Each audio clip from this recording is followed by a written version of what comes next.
not making a public or private amends. But don't call me with no private apology when you said something in public trying to make me look like a clown. Let's be very clear. I just said I didn't remember the guy. So I said I don't know the guy, right? Mm-hmm. And then other comedians showed me pictures where I'm around the guy. He's in the same room as me. Mm-hmm. But if I said that I didn't know you and clearly I've been around you, that was the only apology I could have made to the guy. Mm-hmm. And so I didn't have any amends that I was trying to make. So when it was suggested that he meet up with me, he was confused at why I was not going to be having no apologetic energy. Like, no, nigga, I'm not apologizing. On site is on site. Like I'm the person being crossed in this situation, not vice versa. You have one standpoint of, I didn't know who that was in the room. Yeah, he was in the room, but I didn't, right? Okay. And so then on his perspective, it's, yeah. But let me help you. Who I was. Let me help you. He's friend on me. Let me reveal. Please do. Let me reveal. Because I like to get this to the bottom of this. Most of his story is fictitious, right? So he has worked a deal with the venue where the people that put on the shows, he got in the contract that he gonna open all the shows, that the comedy shows that come to this particular venue, right? When I bring my tour, I have 5 or 6 people opening for me, and they already come with us. Ali was not one of those people. He was not traveling with us. He was not on the tour. There are no posters and billboards that Ali was on tour with Katt. That does not exist. It was just for this venue because this is the venue he had pull at, right? So he thinks, as a guy opening the show, that he can come out to Everyday Hustling, Everyday I'm Hustling by Rick Ross, and come do his set to start the show when me, the headliner, is coming out to the same thing. I'm not even at the venue. It's my people telling this nigga, you cannot come out to that, nigga. It's Katt show. And he's telling the comedians, y'all ain't gonna be able to follow me. I come to do 30 minutes and I'm gonna kill. And like, by the time I get to the conversation, like,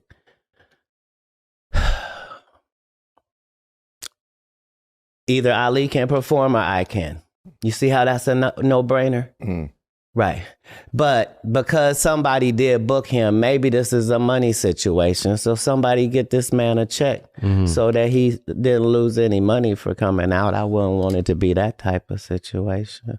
So no matter how you break this is never me versus him. Like, he was never, like, that's why he can't tell you about any conversation he was having with me and how that's just not possible. Like, I already had the people on the tour that was on the tour already.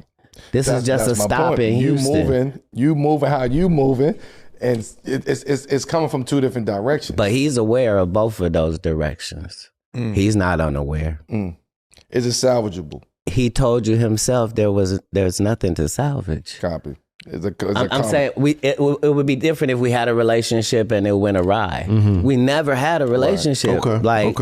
He was on an opposition team. He's the enforcer for Bill Bellamy and D-Lay and Billy Sorrells, the dick sucking crew. So because that's his squad, come on, man. Because that's his squad, I'm over here, you dig? Right. And everybody understands that. So you drew the line. Hey, I didn't draw anything. Okay. But I will acknowledge the line at all times. Indeed. Like, there's no cards to play on me. There's no way for you to be in open competition with me and wanting to do harm to me when you know how important I am to this thing. And the fact that you're supposed to be that as well, it's unforgivable. Like, it's almost sacrilege. I mean, I get it. I totally understand. Well, you talk about battles because at the end of the day, he a trustee. As a nigga that go to jail, we don't give a fuck what the trustees say. They always talking. So how do you balance that though? So you said balance. I just Only showed balance you. equal balance, right? Left fist, right fist, same way he balances. but you just said another thing though. You said knowing how important you are to this, right? Why would you like as an independent artist who didn't give in to Hollywood, who's just got the same? But if you deck a nigga in the street, you know what I'm saying? Like that could jeopardize what you got going. That was none of he and I's interaction at any point. Like it's impossible for it to be a beef. I never had a grudge with this guy. Even outside of it being beef, you said he would come in and say I got 30 minutes, nobody can file me, all that type of stuff. But he was just saying that to the comedians that I had as openers. That's what I'm saying. I'm like, at least at that same level, you can at least respect that energy as a stand-up comedian when you want the competitiveness of wanting to be the guy. Nah. He'll tell you when we go to play an away game, stay the fuck over there. This is the away version over here. That's the home locker room over there. You stay over there. We over here. Right? Like, knock it off. We come through two different directions. This is an away game. How you finagled your way. Yeah, break that down for me for folks who may not. To get adjacent to my team, but you don't respect me as the leader and captain of the team, and you also disrespecting the rookies. Right. Like, knock it off. Where do you play? You probably play at the Chicken Shack. They got 150 seats in there. Go live that life. That's your real life. This is an arena. This Toyota Center we talking about. Knock it off. It's a little different. I ain't gonna have the conversation. Hey man, I'm a fan of both of y'all brothers. We tried. We tried with Sharpie's guys. I'm like, damn. Not only did you try, man, it didn't work always. If you guys can tell me that when you had the conversation with him that he said something differently than I said, So what are you saying? You saying he went for peace? You saying he went for peace and then I messed it up by coming on and not accepting it? No. I gotta say, we heard his piece. The way I interpret he also told you that there could be no making amends for because of the lines that have already been crossed. Yes. Okay. For me, it's only the fact that they've been crossed when I have no beef with him. Yeah. But it seems like those lines are imaginary. Nothing in my world is imaginary. No, to him. Or self-generated. Exactly, that's what I mean. Right, but I'm saying only one of us is trying to get mentioned in the same sentence as the other. Me being talked about with Ali Sadiq does nothing for my credibility or anything. Right. Him being mentioned with me, though, somehow puts him in the conversation of greatness without needing 60 movies. He can have 0. Without having 50 network appearances, he can have 0. With 13 specials, he can have 6 and still be in this same conversation.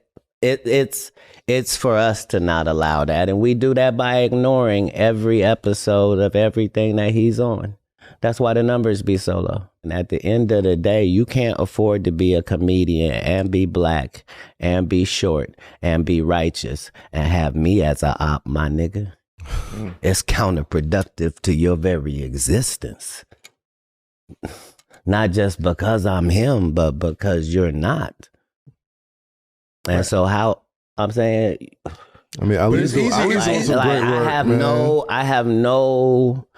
have nothing disrespectful to say about him because I don't know him like that. Like, as a comedian, I think he does a great job. He's a storyteller.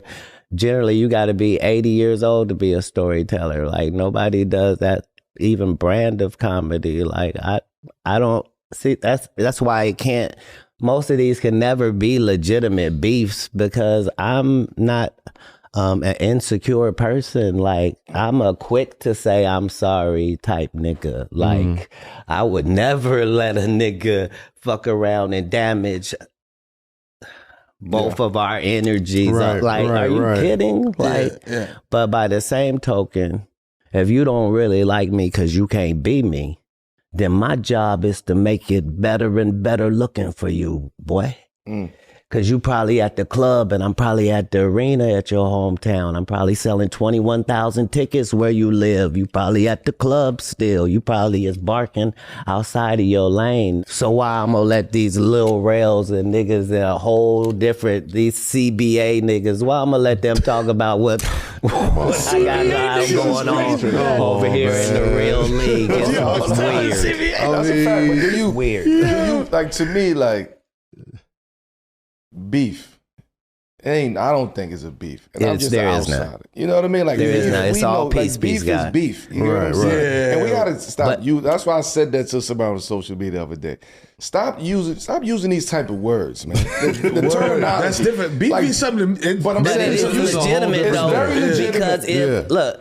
What I'm saying is just, everybody that I talked about on Shannon, if I said, like what I was saying about Cedric is, no, do you know how many times me and Cedric been in the same room? Like, no, I had to give him a pass. So do you think how you would feel if you gave somebody a pass for something and then 10 years after the pass, they act like the offense didn't even happen? Like, are you kidding? Of course I would have punched you in your bread basket. Are you kidding me? Like, there's no way.